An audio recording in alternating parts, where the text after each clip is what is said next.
आज हम ओशो जी की एक किताब के बारे में पढ़ेंगे। किताब का नाम है आँखों देखी सच। तो शुरू करेंगे। जीवन एक खोज है मेरे प्रिय आत्मन। मैं सोचता था क्या आपसे कहूँ, कौन सी आपकी खोज है, क्या जीवन में आप चाहते हैं। ख्याल आया उसी संबंध में थोड़ी आपसे बात करूं तो उपयोग होगा। मेरे देखे जो हम पाना चाहते हैं से छोड़कर हम सब पाने के उपाय करते हैं। इसलिए जीवन में खुद और दुख और पीड़ा फलित होते हैं। जो वस्तुतः हमारी आकांक्षा है, जो हमारे बहुत गहरे प्राणों की प्यास है, उसको ही भूलकर और हम सारी चीज़ों को खोजते हैं और इसीलिए जीवन एक बचना सिद्ध हो जाता है। श्रम तो बहुत करते हैं और परिणाम कुछ भी उपलब्ध नहीं होता। दौड़ते बहुत है लेकिन कहीं पहुंचते झरने उपलब्ध नहीं होते। जीवन का कोई स्रोत नहीं मिलता है। ऐसा निष्फल श्रम से भरा हुआ हमारा जीवन है। इस पर ही थोड़ा विचार करें। इस पर ही थोड़ा विचार मैं आपसे करना चाहता हूँ। और अगर आप सही हैं तो फिर मैं कौन सी बड़ी भूल कर रहा हूँ। छप्पर पर ऊँट भी खोया हुआ मिल सकता है। राजा हैरान हुआ। वो आदमी पागल नहीं मालूम होता। भागकर बाहर आया। उसने लोगों को कहा, पकड़ो, ऊपर कोई है। वो आदमी तो नहीं मिला। बहुत खोजा, छप्पर पर तो नहीं मिला। लेकिन दूसरे दिन एक और घटना घटी। दूसरे दिन राजा भी महल में खोजने से नहीं मिला। वो भी रात ही चला गया। छप्पर पर ऊँट खोजने से नहीं मिलेगा। छप्पर पर ऊँट खोता भी नहीं है। लेकिन हम सारे लोग वही खोज रहे हैं। हम खोज रहे हैं सुख। क्यों खोज रहे हैं सुख?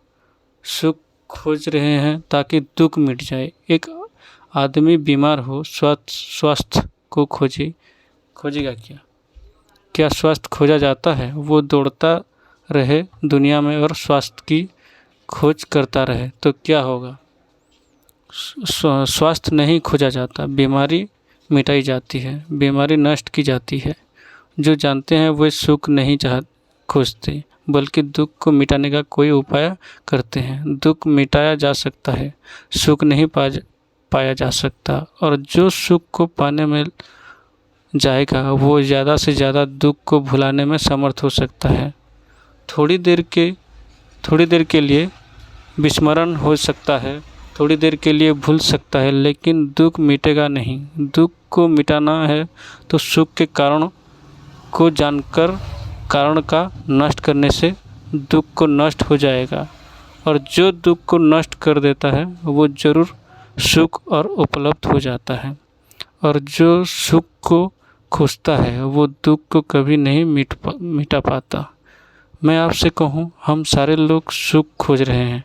यह वास्तविक बात नहीं है, वास्तविक खोज नहीं है। हमारी वास्तविक खोज है हम दुख को मिटाना चाहते हैं, लेकिन उस वास्तविक खोज को एक भ्रांत मार्ग से हम पकड़ते हैं और हमें लगता है कि हम सुख को पाना चाहते हैं। क्या मैं आपको याद दिलाऊं, दुनिया में दो ही तरह के लोग होते हैं। एक वो लोग जो सुख को खोजते हैं, एक वो लोग जो दुख को मिटाने को खोजते हैं। और वो ज़मीन आसमान का फ़र्क है दोनों में।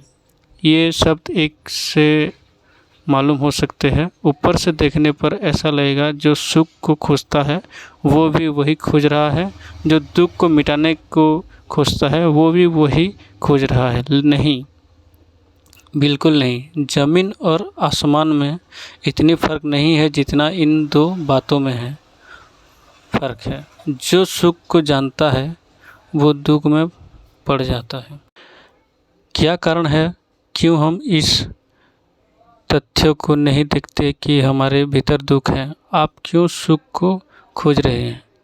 निश्चित ही जब आप सुख को खोज रहे हैं, यह इस बात का प्रमाण है, आप सबूत है कि आप सुखी हैं। अगर कोई आदमी सुखी नहीं है तो सुख को क्या खोजेगा। अगर कोई आदमी निर्धन नहीं है तो धन को क्यों खोजेगा। इसलिए तो आदमी जितना ज़्यादा धन खोजता है, जानना चाहिए उतना ही गहरा वो निर्धन होगा, नहीं तो क्यों खोजेगा। जो आदमी बीमार नहीं है वो स्वास्थ्य को क्यों खोजेगा, और जो ज़्यादा से ज़्यादा स्वास्थ्य को खोजता है, जानना चाहिए वो उतना ही गहरा बीमार है। एक फ़कीर था, एक बहुत बड़े बादशाह से उसका प्रेम था। उस फ़कीर से गांव के लोगों ने कहा, बादशाह तुम्हें इतना आदर देते हैं, इतना सम्मान देते हैं, उनसे कहो कि गांव में एक छोटा सा स्कूल खोल दे। उसने कहा, मैं जाऊं, मैंने आज तक कभी किसी से कुछ मांगा नहीं, लेकिन तुम कहते हो तो तुम्हारे लिए मांगूं। वो फ़कीर गया। वो राजा के भवन में पहुंचा। सुबह का वक्त था और राजा अपनी सुबह की नमाज पढ़ रहा था। फ़कीर पीछे खड़ा हो गया। नमाज पूरी की, प्रार्थना पूरी की। बादशाह उठा, उसने हाथ ऊपर फैलाया, कहा, परात्मा, मेरे राज्य की सीमाओं को और बड़ा कर, मेरे धन को और बढ़ा, मेरे यश को और दूर तक, आकाश तक पहुंचा। जगत की कोई सीमा ना रह जाए जो मेरे कब्ज़ों में ना हो, जिसकी मैं मालिक ना हो जाऊं। हे परमात्मा, ऐसी कृपा कर। उसने प्रार्थना पूरी की। वो लौटा। उसने देखा कि फ़कीर सीढ़ियों से नीचे उतर रहा है। उसने चिल्लाकर आवाज़ दी कि क्यों वापस लौट चले। फ़कीर ने कहा, मैं सोच कर आया था कि किसी बादशाह से मिलने आया हूँ। यहाँ देखा कि यहाँ भी भिखारी मौजूद है और मैं तो दंग रह गया। जितनी बड़ी जिसकी मांग हो उतनी बड़ा वो भिखारी होगा। तो आज मैंने जाना कि जिसके पास बहुत कुछ है, बहुत कुछ होने से कोई मालिक नहीं होता। मालिक की पहचान तो उससे होता है कि कितनी उसकी मांग है। अगर कोई मांग नहीं तो वो मालिक है, बादशाह है, और अगर उसकी बहुत बड़ी मांग है तो उतना वो बड़ी भिखारी है। इसलिए दुनिया बहुत अजीब है। यहाँ जो बहुत मांग रहे हैं और बहुत धन है, बहुत खोज है, बहुत पद है, जानना कि भीतर बहुत निर्धन और दरिद्र होंगी। उसी को भुलाने के लिए उपाय कर रहे हैं, अन्यथा कोई कारण नहीं है। इसलिए दुनिया में बड़े से बड़ा धन है, आदमी अपने भीतर बहुत गहरा निर्धन होता है, और बड़े से बड़े पदों पर बैठा हुआ व्यक्ति अपने भीतर बहुत दयनीय और हरिद्रता होता है।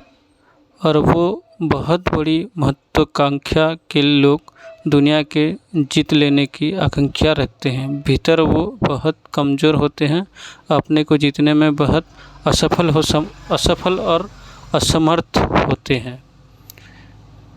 यह जो मैंने कहा, ये हमारी खोज है, चाहे धन की, चाहे यश की, चाहे सुख की, तो सुख ही खोज है। यह हम सुख इसलिए खोजते हैं कि वो जो हमें दुख प्रतीत होता है वो मिट जाए। लेकिन क्या ये उचित होगा? क्या यह उचित होगा कि दुख भीतर है, उसे मिटाने के लिए हम सुख खोजें, या ये उचित होगा कि दुख अगर भीतर तो उसके कारण को खोजें? पहचानने की कौन सा कारण है मेरे भीतर जिसके कारण मैं दुखी और पीड़ित हूँ, और उस कारण को मिटाए और उस कारण में मुक्त हो जाए। क्या ये वैज्ञानिक होगा, या पहली बात वैज्ञानिक होगी? क्या कोई बीमारी हो तो उसके कारण खोजकर उस बीमारी को नष्ट करना होगा, या कि किसी काल्पनिक स्वास्थ्य का खोजने के लिए हिमालय और पहाड़ों पर जाना होगा? लेकिन हमें ऐसा दिखाई पड़ता है, और ये मनुष्य की बुद्धि के सबसे बड़े भ्रम से सबसे बड़े झूठ तर्कों में से एक तर्क है कि जब उसे खुद अनुभव होता है तो वो बहुत खुश को खोजने लगता है। यह खोज वास्तविक ना होकर दुख को मिटाने वाली ना होकर दुख को भुलाने वाली हो जाती है।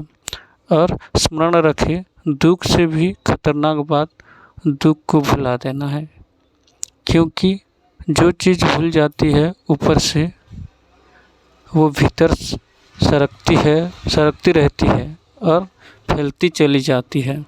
इसीलिए ऊपर हम सुख को खोजते जाते हैं और भीतर दुख घना होता जाता है। और भीतर चित्त की परत पर गहरे अचेतन और गहरे मन के कोनों में, मन के भावन के बहुत दूर के कमरों में, प्रकोष्ठ में, तलघरों में हमारा दुख फैलता चलता जाता है। ऊपर हम सुख को खोजते रहते हैं, भीतर दुख घना होता जाता है। जितना ज़्यादा बाहर सुख की खोज होगी उतने ज़्यादा दुख के कारण मजबूत हो जाएंगे और भीतर दुख घना हो जाएगा और व्यापक हो जाएगा। सुख के खोजी अंत में पाते हैं कि दुख में घिर गए हैं। इसलिए मैंने प्रारंभ में ही वो बात आपको कहनी चाहिए। इस संबंध में थोड़ी आपसे बात कहूँ। ये सुख की खोज एकमात्र भ्रांति है, एकमात्र अज्ञान है। सुख की खोज से दुख नहीं मिटेगा। दुख के निदान, दुख के कारण को जानने, पहचानने और अमटने से दुख मिटेगा। तो पहली तो बात यह है कि सुख की खोज भ्रांत है और दुख को स्पर्श भी नहीं करती है। दुख के ऊपर ऊपर फैल जाती है और भीतर दुख मजबूत बना रहता है, उसे कहीं भी नहीं छूती है। यह वैसी ही है जैसी कोई एक वृक्ष हो और हम उसकी जड़ों को तो काटे नहीं और उसके पत्तों को काटते रहते हैं। क्या आप जानते हैं कि पत्तों के काटने से और ज़्यादा पत्तों वृक्षों में आ जाएंगे? क्या कोई वृक्ष पत्तों के काटने से नष्ट होता है? नहीं, और भी सघन हो जाता है और भी घना हो जाता है और भी उसके विकास के मार्ग खुल जाते हैं। वृक्ष नष्ट होता है जड़ों को नष्ट करने से। सुख की खोज दुख के पत्तों को छाँटने जैसी है, दुख की जड़ को नष्ट करने जैसी नहीं है। जो व्यक्ति सुख की खोज कर रहा है उसे मैं आध्यात्मिक कहता हूँ, और जो व्यक्ति दुख के कारणों को नष्ट करने की खोज कर रहा है उसे मैं धार्मिक कहता हूँ। उनको धार्मिक नहीं कहा जाता जो मंदिर जा रहे हैं, प्रार्थना कर रहे हैं, क्योंकि वो हो सकता है उनका मंदिर जाना और प्रार्थना करना सभी सुख की खोज है, दुख को मिटाने का वैज्ञानिक उपाय नहीं है। इस बात को ठीक से समझ लेना। ये हो सकता है कि मंदिर में उनकी प्रार्थना सुख को ही पाने की खोज का हिस्सा और वो भगवान को भी सुख की ही खोज में अध्यात्म बनना चाहते हैं और वो भी जाकर प्रार्थना कर रहे हैं वो सुख को पाने की। और अगर भगवान उन्हें सुख देता हुआ मालूम पड़े तो वो मानेंगे कि भगवान है और कुछ नारियल चढ़ाएंगे, फूल चढ़ाएंगे।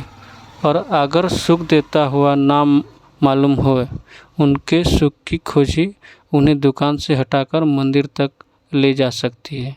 लेकिन सुख के खोजी को धार्मिक नहीं कहता हूँ। एक दुनिया है जहाँ हम धन कमा रहे हैं, भावन बना रहे हैं, यश प्रतिष्ठा को इकट्ठा कर रहे हैं, संग्रह कर रहे हैं, परिग्रह कर रहे हैं। एक सीमा आती है, लेकिन मनुष्य को दिखाई पड़ता है कि उससे तो दुख मिटता नहीं और मुझे चाहिए सुख।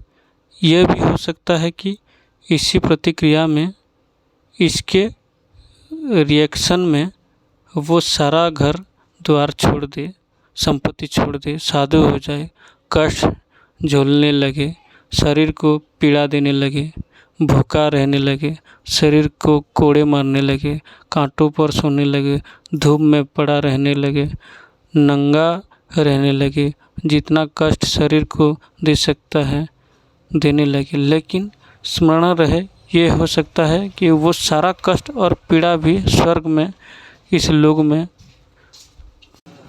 जितने कष्ट शरीर को दे सकते हैं देने लगे। लेकिन स्मरण रहे, ये हो सकता है ये सारा कष्ट और पीड़ा भी स्वर्ग में, इस लोक में, परलोक में, इस जन्म में, अलग जन्म में कई सुख को पाने की आकांक्षा से किया जा रहा है। ये कृत आध्यात्मिक हो जाते हैं, ये तो आपको ज्ञात ही होगा। सारे धर्म ने स्वर्ग की कल्पनाएं की है और स्वर्ग में उन सभी सुखों की व्यवस्था की है जो यहाँ हमें उपलब्ध नहीं है, या जिनकी यहाँ वो वर्जन है और निषेध है। ये किसी बात का सबूत है, ये इस बात का सबूत है कि जो लोग इस लोक में सुख पाने में असमर्थ हो जाते हैं, उनकी आकांक्षा की हद नहीं है। वो परलोक में उन्हीं सुखों को पाने की कामना से फिर पीड़ित हो जाते हैं। ऐसा मुल्क है, ऐसे लोग हैं जिन्होंने स्वर्ग से कल्पना की है कि शराब के झरने बहते हैं। यहाँ शराब निष्पद है। धर्म कहते हैं यहाँ शराब पीना बुरा है, लेकिन बड़े आश्चर्य की बात है, वो धर्म जो कहते हैं शराब पीना बुरा है, वे ही कहते हैं जो शराब नहीं पिएगा ऐसे स्वर्ग में जाएगा। जहाँ शराब की नदियाँ बहती हैं, यहाँ विरोधी खाई पड़ती हैं। यहाँ समझ में आता है कि जिन्होंने यहाँ शराब छोड़े हैं, उन्हें इस वजह से भी छोड़ी हो सकती है कि वो वैसे स्वर्ग में प्रवेश पाना चाहते हैं, जहाँ शराब के झरने बहते हैं, नदियाँ बहते हैं। यहाँ जिन जिन कामनाओं को निषेध किया गया है, उन्हीं कामनाओं की परिपूर्ण प्राप्ति की व्यवस्था स्वर्ग में की गई है। ये सब भूभुक्षित, प्यासे, भूखे, सुख लोभी लोगों की कल्पनाओं से ज़्यादा नहीं हो सकते हैं। और इसलिए दुनिया के जिस मुल्क में जिस तरह की बात सुख मानी जाती है, उस मुल्क के लोगों ने अपने स्वर्ग में उसकी व्यवस्था कर ली है। सभी मुल्कों के स्वर्ग एक जैसे नहीं हैं, क्योंकि सभी मुल्कों की सुख की कामनाएं भिन्न भिन्न हैं। अगर आप तिब्बत में पैदा हो तो वो वहाँ सर्दी बहुत दुख है, वहाँ ठंड बहुत पीड़ा देती है, इसलिए उन्होंने अपने स्वर्ग में उष्ण की कामना की है। वहाँ सर्दी बिल्कुल नहीं है, सिर्फ बिल्कुल नहीं है, बर्फ़ बिल्कुल नहीं है, पहाड़ बिल्कुल नहीं है, मैदान है। तिब्बतियों को जो स्वर्ग है, वहाँ सर्दी बिल्कुल नहीं है, बड़ा उत्तप्त वातावरण है। लेकिन हमारा जो स्वर्ग है, वहाँ शीतल हवाएं बहती है। गर्म मुल्क का स्वर्ग अलग होगा। तिब्बतियों का जो नर्क है, वहाँ बर्फ़ ही बर्फ़ है, वहाँ जो पड़ेगा गल जाएगा। हम गर्म मुल्क के लोग हैं, गर्मी कष्ट देती है, हमने नर्क से कष्ट की व्यवस्था कर रखी है और शीतलता सुख देती है। तो स्वर्ग को एयर कंडीशन कर रखा है। ठंडे मुल्क के लोग हैं, उनके कल्पना में ठंड बहुत पीड़ा दे रही है। उन्होंने अपने स्वर्ग में गर्मी की व्यवस्था कर ली है और नर्क में सर्दी की व्यवस्था कर ली है। ये हमारी सुख दुख की कल्पनाओं की प्रक्षेपण है, उसके ही प्रोजेक्शन है, उसका ही विस्तार है। हम जिन सुखों को यहाँ नहीं पा पाते, बहुत से लोग जो यहाँ पीड़ित रहते हैं, रह जाते हैं, ये यहाँ अनुभव करते हैं कि नहीं मिलता। उससे भी ये जागते नहीं, उससे भी उन्हें ये ख्याल नहीं आता कि मेरी सुख की खोज जगत है, बल्कि ये ख्याल आता है कि इस संसार में सुख की खोज गलत है। उस संसार में सुख खोजना चाहिए, सुख की खोज मौजूद रह जाती है। अगर सुख की खोज के पीछे कोई संन्यास में गया हो तो वो सन्यासी भी, साधु भी संसारी का हिस्सा है, संसार के बाहर नहीं है। उसका भी खोज अभी टूटी नहीं। अभी उसे यह स्मरण नहीं आया कि सुख की खोज ही भ्रांत है, चाहे इस लोक में चाहे उस लोक में। उस लोक में तो और भी ज़्यादा भ्रांत है, और भी ज़्यादा, क्योंकि और भी ज़्यादा कल्पना की बात होगी। हम कल्पना में उन्हीं बातों की व्यवस्था कर लेते हैं जो हमारे भीतर कहीं हमारे चित्त को पकड़े रहे तो है। मैंने सुना है एक घर में एक कुत्ते और बिल्ली दोनों का आवास था। दोनों साथ साथ रहते थे। तो मैंने सुना है एक रात दोनों सो गए। बहुत उठते तो बिल्ली बहुत प्रसन्न थी। उसकी आंखों में बड़ा जोश था, बड़ी अकड़ कर चल रही थी। तो कुत्ते ने पूछा, बात क्या हो गई? बिल्ली ने कहा, रात तो गजब हो गया, वर्षा आने को है, बादल गिर गए हैं। रात मैंने क्या देखा? तब मैंने देखा कि इस वर्ष में पानी की वर्षा नहीं हो रही है, बल्कि चूके बरस रहे हैं। उस कुत्ते ने कहा, नासमझ मूर्ख बिल्ली, जब देखती है गलत बात देखती है। कभी ऐसा हुआ है जब भी वर्षा होती है तो साथ में हड्डियां बरसती हैं। चूहे आज तक ना कभी बरसे हैं और ना कभी बरस सकते हैं। कुत्ते के स्वर्ग में हड्डियां होगी, बिल्ली के स्वर्ग में चूहे होंगे। बिल्ली के सपने में वही होगा जो उसका सुख है।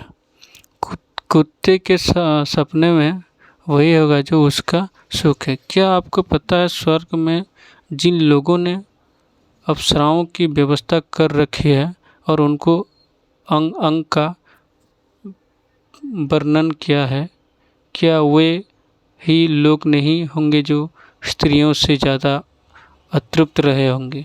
क्या ये सच्चाई नहीं है? भीतर क्या है मन शास्त्र इतनी भी नहीं समझ सकता। क्या हम इतने अंधे हैं कि ये भी नहीं जान सकते कि जिन्होंने स्वर्ग में अप्सराओं के अंग प्रत्यंग की बड़ी बड़ी सुंदर सुंदर कल्पना की है और एक एक अंग का वर्णन किया है, ये लोग ही होंगे जो स्त्री से ज़्यादा अतृप्त रह गए हैं और स्त्री की कल्पना वहाँ तक चली गई है।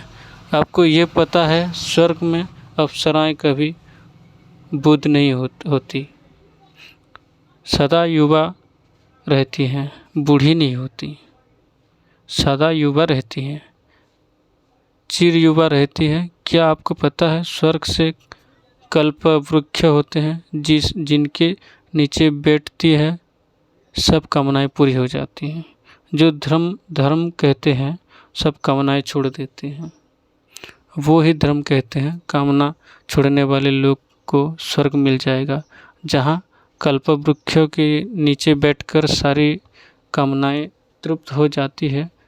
वे सब सुख की ही विस्तार है। ये कोई धर्म की खोज नहीं है, ये कोई वास्तविक जीवन की दिशा नहीं है।